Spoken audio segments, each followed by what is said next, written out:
Hey movie watchers, welcome to today's review of Child's Play. If you're new to this channel, I talk about my likes, my dislikes, and then I give you the breakdown where I give individual scores of the writing, acting, cinematography, and directing. Now all my reviews have some spoilers in them, so consider this to be fair warning. And if you like this video, please like, subscribe, and share for me. Okay, movie watchers, let's review. So the movie starts off with a Kazlan commercial, which basically is there to let us know that every electronic device is somehow manufactured or controlled by some kind of Kazlan software. It seems that they quite literally make everything. Then we move on to a disgruntled employee who ultimately gets fired and starts messing with the computer chip of the Buddy doll by removing all of its safety features like its language and its tendencies towards violence. Then we move to Karen working in the Zedmart store, who is played by Aubrey Plaza, who basically just blackmails her manager into giving her or into letting her keep a returned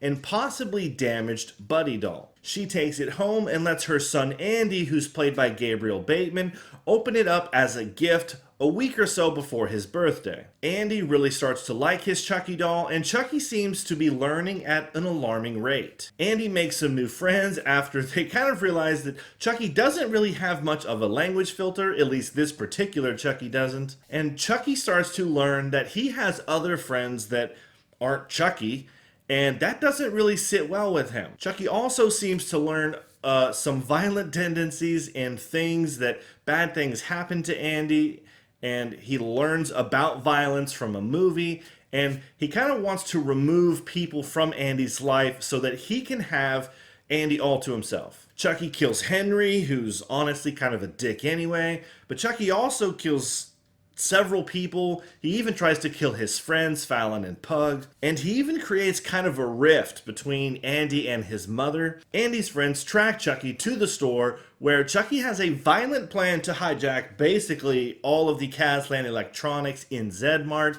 and just about kill everybody that he can. Chucky kills a lot of people in some funny ways and captures Andy's mom. Andy tries to stop Chucky. It appears he succeeded. Chucky makes one last attempt, leaping through the air, gets shot by Detective Mike, who at this point we thought was dead. Then we kind of end with another Kazlan commercial where Henry Kazlan recalls the Buddy 2 dolls, and we end with a scene where the Buddy 1 model doll is placed back on the store shelf, and then you see all of these Buddy 1 dolls, and we got one picture where this Buddy 1 doll's eyes turns red, assuming that's Chucky. So Chucky isn't dead yet. Starting with my likes, like number one, the first thing I noticed I liked about the movie was the setup. A low-wage employee gets demeaned and then fired, so he messes with the Buddy doll himself by removing its safety features. He removes his language safety features. It looks like he increases his aggression, and he ultimately removes his violence limitations and his tendencies to use violence. Then you really get to see the Chucky doll from square one as a blank slate. And Andy works with him and teaches him a lot of things. But you also get to see that Chucky is watching and remembering a lot of things that perhaps he shouldn't be remembering. He listens to and watches the same movies that Andy does, like the Texas Chainsaw Massacre, and he ultimately learns violence from them, and he learns that Andy likes violence, or so it would appear. And then Chucky learns the actual stabbing motion, and he learns enough to actually kill people.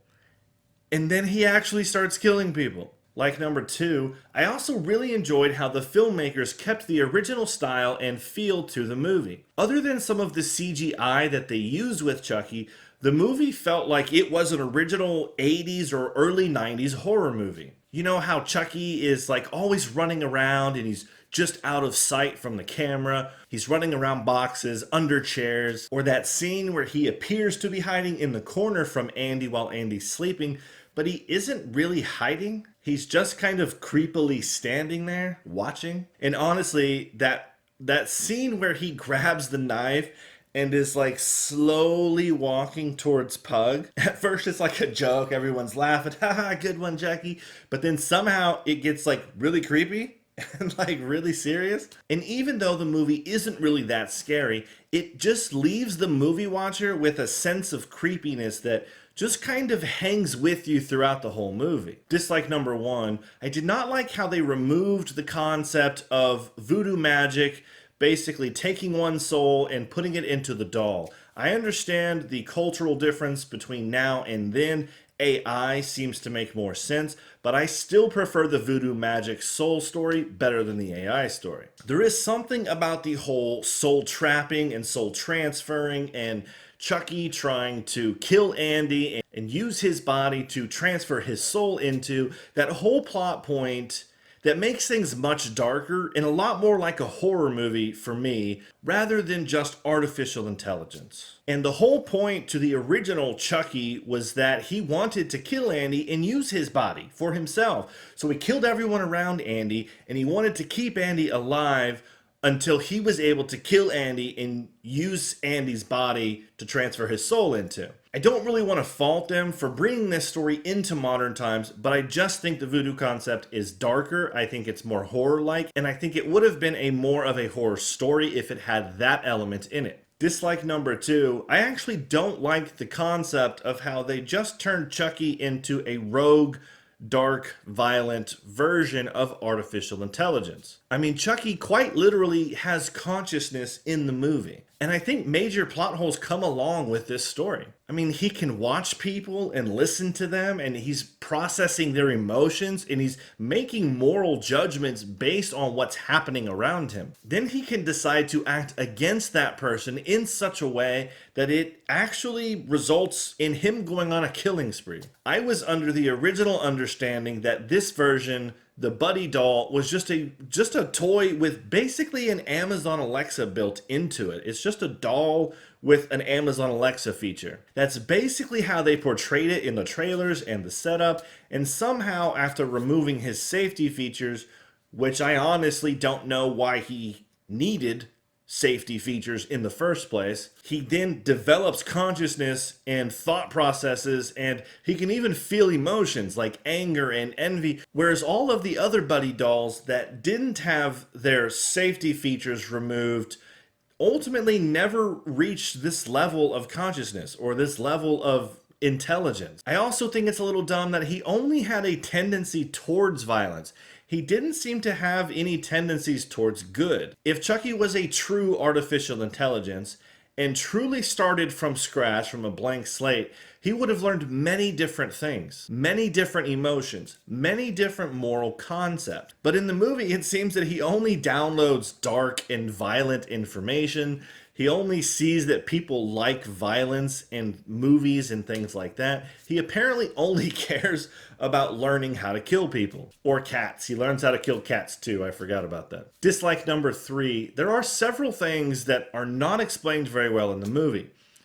And yes, I know this is nitpicking, but you're gonna have to get over it because it's what we do here. They don't explain his consciousness compared to every other Buddy doll that's out there. They also don't really explain his power source. Like, he didn't need to be plugged in, or was he solar powered, or was he anger powered, something. But they also don't really explain how somehow almost every electronic device can be controlled by Chucky. And yes, I know in the commercial they say the Chucky doll can control all of your home Kazlan products and whatever crap. So they show a TV and something else. But I find it really hard to believe that in that tiny little microchip that they give him, they also gave him the ability to control the water temperature that's in Gabe's house, or even the Aslan car that kind of auto drives itself. And it seems like Kazlan is the only manufacturer of anything from phones to cars to TVs to water to thermostats to water heaters. I mean, like, Kazlan is the only company that's ever manufactured a single thing in your house. And I find that kind of weird that they would let all of this stuff slide in the movie and they wouldn't address it,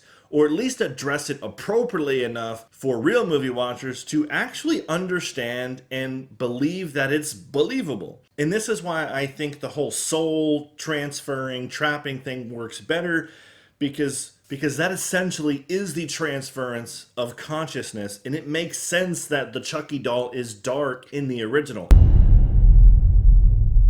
Movie watcher question. How would you rate this Child's Play compared to the original? Do you like that they changed the soul transference aspect over to the AI aspect. Okay, movie watchers, here's the breakdown. I'm giving the writing a 5.5 out of 10. I really liked the first act. The setup of the movie I thought was brilliant, but I thought the story really kind of started to fall apart in several different ways after that. The acting is getting a 7 out of 10 because most of this movie is performed and acted out by the children. I'm always impressed with good or even decent child actors. I tend to grade a little easier with the child actors, but I honestly felt like these kids in this movie did a pretty good job. The cinematography is getting an 8 out of 10 as I really loved how they gave us that same original 80s and 90s style and feel. I am giving the directing a 5 out of 10. I loved the attention to detail and everything that they did really with the beginning of the movie. But then they started leaving some holes and some questions that turn into full-blown plot holes by the end. Overall, Child's Play gets a 6 out of 10 from me. So it's not great, it's not perfect, but it's still fun and I still think it's worth watching. Thank you for watching. If you like this video, please like, subscribe, and share for me. I've got more reviews and discussions coming your way, so check back soon for those and I'll see you on the next one.